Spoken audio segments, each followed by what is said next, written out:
দেশে গত কয়েক দশকে মধ্যবিত্তদের জীবন বদলানোর প্রধান মাধ্যম হয়ে উঠেছে শ্রমবাজার। অর্থনৈতিক সচ্ছলতা ও সুখের জন্য প্রতি বছর লাখ লাখ মানুষ বিদেশে পাড়ি জমাচ্ছে, যাদের বড় একটি অংশ দালাল ও এজেন্সির খপ্পরে পড়ে নিঃস্ব হচ্ছেন।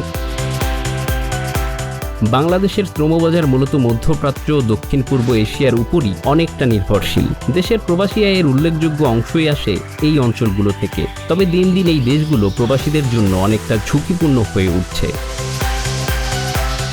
দেশগুলোর নীতি নির্ধারণী পর্যায়ে কিছু পরিবর্তনের সঙ্গে সঙ্গে দেশের সিন্ডিকেট ও দালালদের দৌরাত্ম্য শ্রমবাজারে নেতিবাচক প্রভাব ফেলেছে। প্রতি বছর যে সংখ্যক প্রবাসী যাচ্ছেন তার বিপরীতে আয় সেভাবে আসছে না। সৌদি আরবের মতো সবচেয়ে বেশি প্রবাসী অধ্যুষিত দেশেও রেমিটেন্স ধারাবাহিকতা কমছে। আর সম্প্রতি মালয়েশিয়ার শ্রমবাজার বন্ধ হয়ে যাওয়ায় সেখান থেকে আয় কমে যাওয়ার শঙ্কা তৈরি হয়েছে।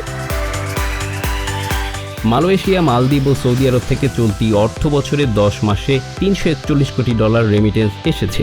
দেশের শক্তিশালী সিন্ডিকেট, দালাল ও এজেন্সির নানা অনিয়মের কারণে মধ্যপ্রাচ্যের দেশগুলো থেকে প্রবাসী আয় ইতিমধ্যেই 20 থেকে 40% পর্যন্ত কমে গেছে। দালালদের খপ্পরে পড়ে প্রবাসীদের বড় একটি অংশ অবৈধ হয়ে পড়ায় ব্যাংকিং চ্যানেলে আয় পাঠাতে পারছেন না। এসব দেশে প্রবাসী বাড়লেও হুন্ডি কারবারিদের থাবায় আয়ের বড় অংশই অবৈধভাবে আসছে। কিছু এজেন্সির দুর্নীতির কারণে গত 31 মে বন্ধ হয়েছে মালয়েশিয়ার শ্রমবাজার। এতে করে ভিসা ও কাজের অনুমতি থাকার পরও প্রায় 32,000 কর্মীর দেশটিতে যাওয়া আটকে গেছে। এর আগে একই কারণে গত 22 মে বাংলাদেশিদের জন্য শ্রমবাজার বন্ধ করে দেয় মালদ্বীপ সরকার।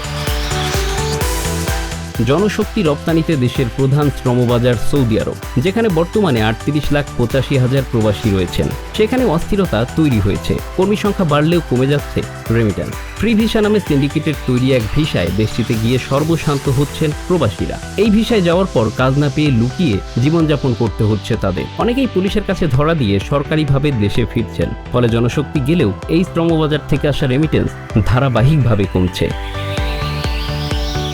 বাংলাদেশ জনশক্তি কর্মসংস্থান ও প্রশিক্ষণ ব্যুরোর তথ্য অনুযায়ী আয় কমে গেছে মধ্যপ্রাচ্যের দেশ কুয়েত, কাতার ও বাহরাইন থেকেও। এসব দেশে থাকা প্রবাসীদের একটি বড় অংশই হুন্ডিতে প্রবাসী আয় পাঠাচ্ছেন। মূলত দেশে ব্যাংকিং চ্যানেল ও ডলারের দামের পার্থক্য হুন্ডিতে রেমিটেন্স পাঠাতে উৎসাহিত হচ্ছেন তারা। এর আগে মালদ্বীপ সরকারও বাংলাদেশি কর্মী নেবে না বলে জানিয়ে দিয়েছে। এসব শ্রমবাজার বন্ধের মূল কারণ দুর্নীতি। মাত্র 3.5 বছরে 35,000-এর বেশি শ্রমিক পাড়ি জমিয়েছিল পূর্ব ইউরোপের দেশ রোমানিয়ায়। সহজে ভিসা প্রাপ্তি এবং কাজের সুযোগ থাকায় বাংলাদেশি শ্রমিকদের পছন্দের গন্তব্য হয়ে উঠেছিল এই রঙিন দেশটি। বাংলাদেশে স্থাপিত হয়েছিল রোমানিয়ার অস্থায়ী ভিসা সেন্টারও। তবে কিছুদিনের মধ্যেই হোঁচট খায় সেই উদ্যোগও। ভালো নেই ইতালির শ্রমবাজারও। Bangla affairs news desk.